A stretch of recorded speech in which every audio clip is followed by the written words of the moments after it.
SMC অর্সালান N নিবেদিত 13টি প্রশ্নের আজকের অতিথি একজন বীর মুক্তিযোদ্ধা দেওয়ান কামাল।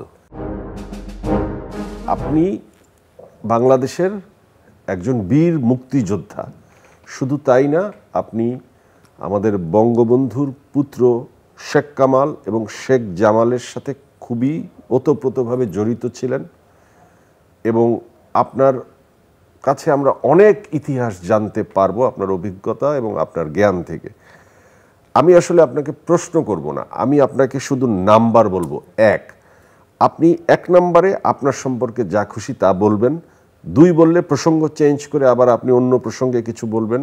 প্রত্যেকটা প্রসঙ্গে আপনি 1 থেকে 1.5 মিনিট সময় পাবেন উত্তর দেবার জন্য। আমি আপনাকে প্রথমেই আপনার সম্পর্কে ইন্ট্রোডাকশনটা জানতে চাই। ইন্ট্রোডাকশন পর্ব নাম্বার 1। আমি born and brought up elephant রোডের। শুধু থেকে আমি স্বাধীনতা যুদ্ধের জন্য প্রিপারেশন সেটা আমি দেখেছি আমাদের এলিফ্যান্ট রোড থেকে। 1970 সাল থেকে স্বাধীনতা যুদ্ধের জন্য আমাদের এলিফ্যান্ট রোড থেকেই প্রিপারেশনটা ছিল। আমাদের বড় ভাইরা দারুণভাবে এই যুদ্ধের প্রস্তুতি নিয়েছে। তার ধারাবাহিকতায় আমরা যারা ছিলাম, তখন আমি 1970-তে ম্যাট্রিক পাস করেছি এবং স্বাধীনতা যুদ্ধের সময় আমি ইন্টারমিডিয়েটের ছাত্র। এবং তখন আমরা এই মুক্তিযুদ্ধে আমি বলবো যে আমাদের সুপ্রিম কমান্ড বঙ্গবন্ধু শেখ মুজিবুর রহমানের নির্দেশে আমরা মুক্তিযুদ্ধে আমরা ঝাঁপিয়ে পড়েছিলাম। এবার নাম্বার 2তে এর পরের অংশটাকে আরেকটু সুন্দর করে বলেন। আমরা দেশ স্বাধীনতার পরে বঙ্গবন্ধু যখন হত্যা করা হয় তার 2 দিন আগেও আমরা 32 নম্বর রোডে ছিলাম। এবং আমি এই কথাটা আমি বলবো এই জন্য যে শেখ জামাল আমার এক বয়সেরই। কামাল ভাইয়ের সঙ্গে আমার সখ্যতা ছিল খুব বেশি, কারণ উনি আমার বড় ভাইয়ের ক্লাসমেট। 67 বেজ, আমার বড় ভাই 67 একসঙ্গে, আমি 70 বেজ। তো যেটা আমার চোখে সবসময় ভাসে যে বঙ্গবন্ধুকে আমি প্রতিদিনই 2-4 বার করে দেখতাম। উনি তার 32 নম্বর রোড থেকে আমাদের এলিফ্যান্ট রোড দিকে গণভবনে যেত এবং তখন গণভবনটা ছিল বর্তমান পার্কের এই পূর্ব দিকে। তো এইভাবে তাকে দেখেছি। তো হঠাৎ করে বঙ্গবন্ধুকে যখন হত্যা করা হলো তখন আমি 1টা বছর পর্যন্ত ঢাকা শহরের অবস্থা খুব খারাপ। আমার বাড়ি হচ্ছে 230 নিউ এলিফ্যান্ট রোড। এই বাড়িতে অসংখ্য মিটিং হয়েছে। এই বাড়ি থেকেই আমরা এই ঢাকা ইউনিভার্সিটিতে আমরা এই প্রসেশন নিয়ে আমরা গেছি, মিছিল নিয়ে গেছি যে বঙ্গবন্ধুর হত্যার বিচারটা চাই। এটা নিয়েও একটা খুব মারাত্মক কিছু ব্যাপার ঘটে গেছিল। আমাদের সঙ্গে 3-4 জনকে হত্যা করা হয়েছে। আমাদের পাড়ার যে তৎকালীন যে অভিনেত্রী ছিলেন পূর্ণিমা সেন, তার ছেলেকে হত্যা করা হয়েছে, আমার ফ্রেন্ড, ছোটোবেলার ফ্রেন্ড, আরও 2-4 জন। আমরা এবার নাম্বার 3 প্রসঙ্গে চলে যাই। বঙ্গবন্ধুকে হত্যার পরে আমাদের দেশে থাকাটা খুব কঠিন হয়ে দাঁড়াইছে। আমি জানি না কেন আমাদের অনেক মুক্তিযোদ্ধাদেরকে গ্রেফতারি পরোয়ানা কী কারণে হয়েছে তাও আমাদের কাছে অজানা। অনেককে হত্যা করা হয়েছে, অনেককে গ্রেফতারির জন্য বাড়ি বাড়ি খুঁজছে, আমাকেও খোঁজা হয়েছে। পরে আমার বাবাকে আমি বললাম, যেখানে বঙ্গবন্ধু নাই, সেই বঙ্গবন্ধু যেই দেশে নাই, যাকে হত্যা করা হয়েছে, এই দেশে আমি থাকবো না। যাই হোক, পরে 1976 সালের 11 অগাস্টে আমার বাবা আমাকে সুইজারল্যান্ডে পাঠিয়ে দেয়। তো সুইজারল্যান্ডের পরে আমি ওয়েস্ট জার্মানিতে আমি একটা স্কলারশিপ পেয়েছি। সেখান থেকে আমার জীবন শুরু, পড়াশোনা করেছি ওখানে।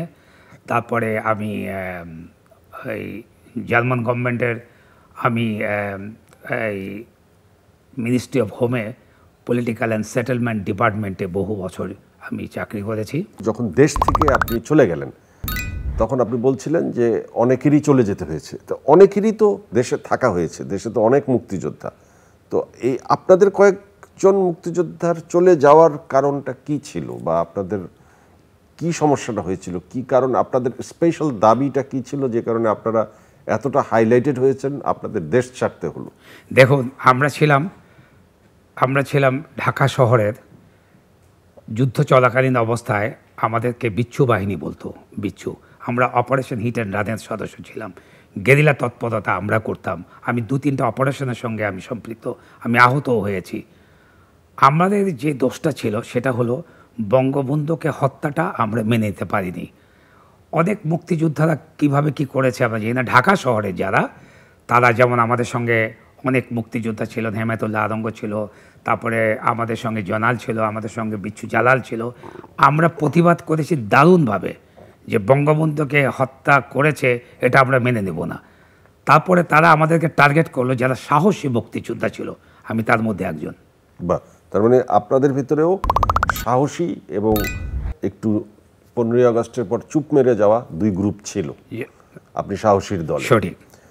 3 ভাবে মুক্তিযুদ্ধ হয়েছিল আমরা যতটুকু জানি। এই 3 ভাবেই মুক্তিযোদ্ধাকে স্বীকৃতি দেওয়া হয়েছে। এই 3টা ভাগ কি কি? একটা ছিল 1971 সালে স্বাধীনতা যুদ্ধের সময় যারা বহির্বিশ্বে আমাদের বাঙালিরা ছিল, তখন তার বাংলাদেশ না, বাঙালিরা ছিল বহির্বিশ্বে যারা 1971 সালে স্বাধীনতা যুদ্ধে বাংলাদেশের স্বাধীনতার যুদ্ধের জন্য কাজ করেছে, স্পেশালি ইংল্যান্ডে, তাদেরকে সরকার স্বীকৃতি দিয়েছে তাদের স্যাক্রিফাইসের জন্য। আর যারা স্বাধীনতা যুদ্ধের সময় যারা ভারতে চলে গেছে এবং ওখানে ট্রেনিং দিয়েছে, যারা আমাদের থেকে বয়সে বেশি, যেমন আমার বড় ভাই দেরাদুনে ট্রেনিং প্রাপ্ত, কিন্তু আমি যেহেতু আমাদের গ্রুপটা ছিল খুব টিনেজার, আমি তখন 16-17 বছর বয়স, তখন আমরা ঢাকা শহরে আমাদেরকে প্রেরণ করা হয়েছিল যাতে নাকি আমরা আভ্যন্তরীণ শত্রুদেরকে আমরা নিধন করতে পারি, এটা ছিল আমাদের কাজ। আর থার্ড হচ্ছে যারা মুক্তিযোদ্ধা যাদেরকে সহায়তা করেছে, মুক্তিযোদ্ধাদেরকে যাদের গোলা বারুদটা ক্যারি করেছে, যাদের যাদের ঢাকা শহরে যে যে অ্যামিনেশনগুলো সাপ্লাই দিয়েছে, এদেরকেও স্বীকৃতি দিয়েছে। একটা কথা বলতে পারেন যে আমরা শুনি যেটা, বা এটার হয়তো ব্যাখ্যাও আমরা পেয়েছি, কিন্তু আমি তারপরেও জিজ্ঞেস করি, বঙ্গবন্ধুকে নির্মমভাবে হত্যার পরে হাসানুল হক ইনুর একটা বিতর্কিত ভূমিকা শুনি যে তিনি ট্রাকের উপর উল্লাস করেছিল অস্ত্র নিয়ে। মতিয়া চৌধুরী সম্পর্কে শোনা যায়, তোফায়েল আহমেদ সম্পর্কে শোনা যায়। এই শোনা কথাগুলোর সত্যতা কি এবং এগুলো আসলে ব্যাপারটা কি?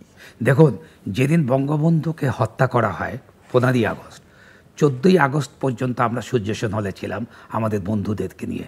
কামাল ভাই আমাদের সঙ্গে ছিল। কামাল ভাইকে রিকোয়েস্ট করেছিল আমাদের সহযোদ্ধা বন্ধু হেমায়েতুল্লাহ আদঙ্গ যে কামাল ভাই আমাদের আজকে রাতে এখানে থাকেন, তুই থাকেনি, চলে গেছে, এবং সে আমাকে আমার বাসার সামনে আমাকে নামিয়ে দিয়েছে, যেহেতু আমার এদিক দিয়ে এলিফ্যান্ট রোড দিয়ে ধানমন্ডির দিকে যায়। আমি তারপরে ঠিক 11টার দিকে আমি ট্যাঙ্ক বাহিনী আমরা দেখেছি, সেই ট্যাঙ্কের মধ্যে অনেককে আমি দেখেছি, এবং তারা জড়ো হয়েছে বর্তমান শাহবাগ যে এই যে মোড়টা সেখানে। কিন্তু এই যে আমরা ভোর রাতের দিকে, ভোরের দিকে, আপনারা নিশ্চয়ই কাটাবন জামে মসজিদটা চেনেন, এটার প্রতিষ্ঠাতা আমার বাবা দেওয়ান রফিকুদ্দিন আহমেদ। উনি সকালে নামাজ পড়তে যখন গেছে, হঠাৎ করে বলে যে এদিকে ট্যাঙ্ক যাচ্ছে কেন? তখনই বাসায় আমার মাকে জিজ্ঞাসা করলো যে ট্যাঙ্ক যাচ্ছে, তো মা বললো ট্যাঙ্কটা কোন দিকে যাচ্ছে? বলছে ওদিক থেকে, পশ্চিম দিক থেকে এখন শাহবাগের দিকে যাচ্ছে, বলে রেডিও ছাড়ো। তখন রেডিও ছাড়ার পরে প্রথম বুঝতে পারলো যে বঙ্গবন্ধুকে হত্যা করা হয়েছে, যেটা আমাদের কাছে অবিশ্বাস ছিল। তখন আমাদের বাড়িতে ঢাকা ইউনিভার্সিটির 5-6 জন লোক আমাদের এখানে ছিল, যারা ছাত্রলীগ করতো এবং শেখ কামাল ভাইয়ের খুব কাছের লোক ছিল। তারা 2-4 জন আজকে নাই, কিন্তু এখনও অনেকে জীবিত আছেন, কিন্তু তারা কানাডা এবং আমেরিকাতে ম্যাক্সিমাম এখন বসবাস করছে। তো আমার মতো আপনারাও জানেন ডায়রিয়া সহ যে কোনো পানি শূন্যতায় আমার আস্থা এসএমসি রোড স্যালাইন। কেনার সময় প্যাকের গায়ে এসএমসির লোগো দেখে কিনবেন। এসএমসির ওরসালাইন। হাসান হক ইনু ভাইকে আমি চিনি, তোফায়েল ভাইকে খুব কাছে থেকে আমি দেখেছি, 69 থেকে সে বক্তৃতা দিত বটতলায় ইয়েতে। তার মতিয়া আপাকে আমি খুব ভালো করে আমি চিনি, তার স্লোগান, তার সব কিছু আমি দেখেছি। কিন্তু আমি এই 3 ব্যক্তি সম্বন্ধে আমি কোনো মন্তব্য করতে চাই না, কিন্তু আমি সচক্ষে দেখেছি অনেক কিছু। এটা আবার কেমন উত্তর হলো? আপনি যদি সচক্ষে দেখে থাকেন, আমরা যা শুনি তা আপনি বললে আপনার সমস্যা। আমার অ্যাকচুয়ালি স্বাধীন দেশে একজন মুক্তিযোদ্ধা কথা বলবেন না, কে কথা বলবে? না, এখন যেটা আপনি আমাকে প্রশ্ন করছেন, যেমন মনে করেন মতি আপা, উনি একজন তুখোড় ছাত্র নেত্রী ছিলেন। উনি ছিলেন, উনি এখনো আছেন, কিন্তু ওই সময়ে আমরা শুনি একটা ভূমিকা জি বঙ্গবন্ধুর নির্মম হত্যার পরে তোফায়েল আহমেদ স্যারের একটা ভূমিকা শুনি, যেটাতে এখনো মাননীয় প্রধানমন্ত্রী শুনি যে খুশি না। এগুলি কানে আসা কথা। আপনি যেহেতু মুক্তিযোদ্ধা এবং আপনি যেহেতু অনেক কিছুর সাক্ষী, আপনার কাছে কোনো অথেন্টিক তথ্য আছে কিনা? জয় ভাই, যদি জিজ্ঞাসা করেন, আমি 70-এর ম্যাট্রিক পাস করেছি। আমার অনেক বন্ধুবান্ধব বিসিএস ক্যাডার সচিব হয়ে রিটায়ার্ড করেছে।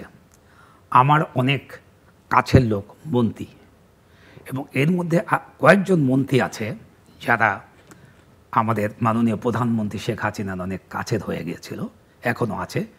এখন যদি আপনি আমাকে জিজ্ঞেস করেন কে কে, তো আমি মনে হয় না এই কথাগুলো বলা আমার ঠিক হবে না। তার মানে আপনি একজন মুক্তিযোদ্ধা হয়েও আপনি আসলে এই পলিটিক্সটা বুঝতে পারছেন না। না। ওকে, আসি আবার প্রসঙ্গ চেঞ্জ করি। আপনি থাকেন লন্ডনে। জি লন্ডন হচ্ছে, আমরা জানি যে লন্ডনের বাঙালিরা হচ্ছে সব বিএনপি করে, বেশিরভাগ বিএনপির সেখানে জনপ্রিয়তা, প্রতিনিধি তারেক জিয়াও থাকে।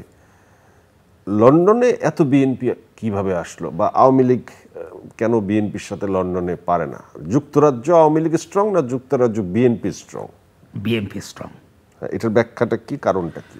কারণ এবং মাননীয় প্রধানমন্ত্রী অসন্তুষ্ট হন যখন তিনি সেখানে যান, কারণ এই গণ্ডগোল উনি পছন্দ করেন। জি, আমি সব মিছিল এবং সব কিছুতে আমি জড়িত। আমি সামনে প্রসঙ্গ উল্লেখ যে আমাদের একটা মুক্তিযোদ্ধা একটা পরিষদ আছেন, সর্ব ইউরোপীয় মুক্তিযোদ্ধা পরিষদ। আমি সেটার ভাইস প্রেসিডেন্ট। আমি যুক্তরাজ্য আওয়ামী লীগ খুব দুর্বল, যার নেতৃত্ব দিচ্ছেন সুলতান শরীফ, উনি একজন বরিশালের, আর যারা আছেন সব হচ্ছে আমাদের সিলেট ডিস্ট্রিক্টের লোকজন। দীর্ঘ সময় কোনো ইলেকশন হয়নি, এবং মাননীয় প্রধানমন্ত্রী যখন লন্ডনে যায় তখন তারা সক্রিয় হয়। কিন্তু আজ অবধি যুক্তরাজ্য আওয়ামী লীগের একটা ভালো একটা অফিসও করতে পারেনি,